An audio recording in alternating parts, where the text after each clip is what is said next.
안녕하세요. 2월 첫 주 주일 예배를 드리겠습니다.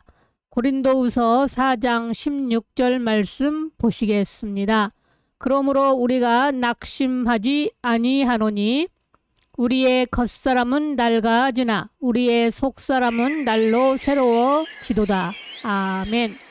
매일 하나님의 은혜의 내적 능력을 받아들이자라는 제목으로 말씀을 전하겠습니다. 고린도후서 4장 16절의 주요 영적 메시지는 일적인 어려움에도 불구하고 속사람이 새롭게 되는 것에 초점을 맞추고 있습니다.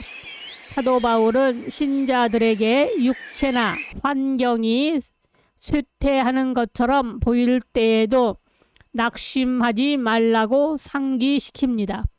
오히려 하나님의 성령의 능력으로 속사람이 날로 새로워져야 함을 강조합니다. 이 구절은 우리의 초점을 일시적이고 눈에 보이는 투쟁에서 우리 안에 있는 영원하고 보이지 않는 하나님의 사역으로 옮기도록 격려합니다. 우리의 삶은 고난이나 시련을 가져올 수 있지만 하나님의 은혜는 우리 안에서부터 바깥쪽으로 지탱하고 변화가 된다는 것입니다. 매일 하나님은 우리 안에서 일하셔서 우리의 믿음을 강화하고 영적 성숙을 깊게 하십니다. 눈에 보이는 세상은 피곤함을 가져올 수 있지만 보이지 않는 하나님의 약속은 상황을 뛰어넘는 희망과 기쁨을 제공합니다. 그러므로 내면의 자아가 가장 중요합니다. 우리의 진정한 본질은 겉모습에 있는 것이 아니라 하나님의 사랑과 진리로 변화된 마음에 있습니다. 이 진리가 인내와 희망을 불러일으키고 하나님의 능력이 우리의 연약함 속에서 전해지며 그분의 영이 모든 계절을 통해 우리를 지탱하신다는 것을 상기시켜 줍니다. 우리가 새해가 되면 해돋이를 보기 위해 부지런해집니다. 태양은 지구의 시간을 만들고 그 빛을 비추어 모든 생물의 에너지가 되므로 하나님의 일반 은총이 아닐 수가 없습니다. 그래서 원시인들은 태양을 숭배하기도 했을 터입니다. 지금도 그 태양이 무슨 영험이 있는 양 여기고 사람들이 해를 맞이하기 위하여 몰려가서 그 해를 맞기도 합니다. 기분이야 새해의 태양이 더 커 보이겠지만 어제의 태양 그대로입니다. 그리스도인들은 태양이 만드는 시간 안에 갇혀 사는 것이 전부가 아닙니다. 그러므로 2025년 새해가 되었기 때문에 행운이 내게 다가오는 것이 아니라 그리스도 안에 있는 신세계의 카이로스의 시간 속에서 복을 가진 내가 새해의 태양을 맞이하는 것입니다. 새해가 내게 어떤 영향을 주는 것이 아니라 새 사람인 내가 신세계 속에서 오는 세월을 담담히 맞으며 주 안에 있는 영광을 노래합니다. 우리가 어찌 우리 속에 비추어진 그리스도의 영광의 복음의 광채 고린도후서 4장 6절을 만물 안에 있는 태양의 영광에 의지할 수 있겠습니까? 그 태양은 이미 여호수아 10장 12절 여호수아에 의해 멈추어진 적이 있는 피조물일 뿐입니다. 또한 마태복음 27장 45절 그 해는 주님께서 십자가에서 돌아가실 때에 그 빛을 가렸습니다. 이는 인간이 태양을 도는 것이 아니라 태양이 하나님의 말씀의 통제를 받는다는 증거입니다.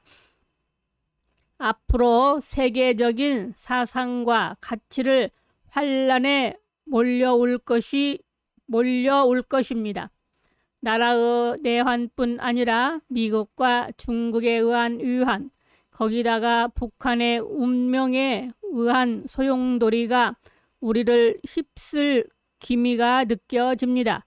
비대해진 중국이 황룡이 되었다가 이제 용의 눈물을 흘리게 되고, 다시 역사의 수레는 더 서쪽으로 굴러가서 인도가 일어나게 되면 그들의 힌두 사상은 만만치 않게 온 세계를 오염시킬 겁니다. 지금의 권력에 눈이 먼 정치인들이 흡사 망하고 있는 명나라에 줄을 서서 성을 배척하는 꼴이 지금 일어나고 있습니다. 중국 그리 대단하지 않습니다. 중국은 꿈을 깨세요. 교회를 핍박하고 그리스도인들을 적으로 몰아 말살하는 중국몽은 그야말로 일장춘몽에 그치고 중국은 제대로 피지도 못하고 시들고 말 것입니다.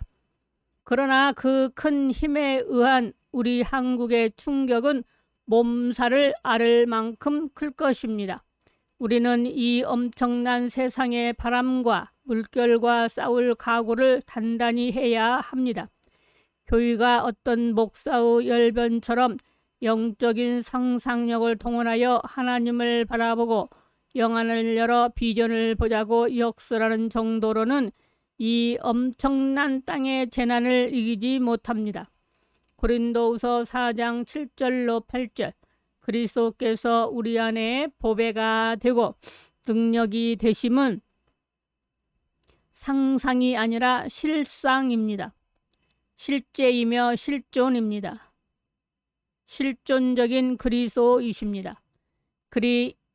그로 인해 우리는 예수 그리스도의 십자가를 나의 십자가로 지고 그 죽음을 즐거이 짊어짐으로 그 생명이 내 몸에 나타나고 주를 위하여 매일 죽음에 넘겨짐으로 고린도후서 4장 10절로 11절, 그 생명이 우리의 죽을 육체에 나타내는 신세계를 삽니다. 우리는 가고 오는 세월에 의해 겉사람이 낡아져 가는 것을 낙심하지 않습니다. 땅에서 태어난 우리가 주께서 보내신 성령에 의해 그 안에 잠기는 세례, 침례로 그리스도와 하나가 되어 하늘에 속한 자가 되었기 때문에 흔들리는 건 육신일 뿐, 우리의 영혼은 늘 그리스도로 말미암아 신세계의 영광을 보고 찬양을 하게 됩니다. 그 속사람은 비가 오나 바람이 부나 환란이 오나 역경이 오나 날로 새로워질 것입니다. 따라서 그리스도 안에 열려진 하늘문과 그 길을 상상해야 한다고 맹인들을 깨우세요. 우리가 받은 새 언약은 묵시가 아니라 성령 안에서 주어진 그리스도의 계시입니다. 다윗과 같이 육신의 영광이 아니라 항상 주를 그의 앞에 모심으로 그의 마음이 기쁘고 영도 즐겁고 육체도 안전하게 산다고 시편 16편 9절 노래하는 복을 누립니다. 새해가 아니라 새로 지음받은 우리이기에 이와 같은 신세계를 살아갈 것입니다. 마치면서 고린도후서 4장 16절의 심오한 진리를 마음에 새기도록 합시다. 우리의 겉사람은 시련과 늙음과 피로를 겪을지라도 하나님은 우리의 속사람을 날마다 계속해서 새롭게 하십니다. 이 새로워짐은 우리를 그분의 형상으로 형성하고 일시적인 고난보다 훨씬 더 큰 영원한 영광을 위해 우리를 준비시키는 신성한 과정입니다. 그러므로 우리는 낙심하지 맙시다. 그보다는 보이는 것, 곧 일시적인 것을 바라보지 말고 보이지 않는 것, 곧 영원한 것을 바라봅시다. 하나님의 은혜는 모든 어려움에 충분하며 그분의 성령은 우리가 희망과 기쁨으로 인내할 수 있도록 힘을 주십니다. 우리 안에서 하나님의 역사가 계속되고 그분의 약속이 확실하다는 것을 알고 새로운 믿음을 갖고 이 모임에서 나가시기 바랍니다. 그분의 새롭게 하시는 능력을 신뢰하고 우리 일상생활에 평화와 힘, 목적을 가져다주는 영원한 관심을 받아들이십시오. 그분의 성령의 힘으로 나아갑시다. 그분의 새롭게 하시는 은혜가 항상 여러분과 함께 하시기를 바랍니다. 샬롬. 하나님 아버지의 말씀을 듣는 아버지의 자녀들에게 복 주실 줄 믿습니다. 우리 주 예수 그리스도의 이름으로 사랑하고 축복합니다. 아멘.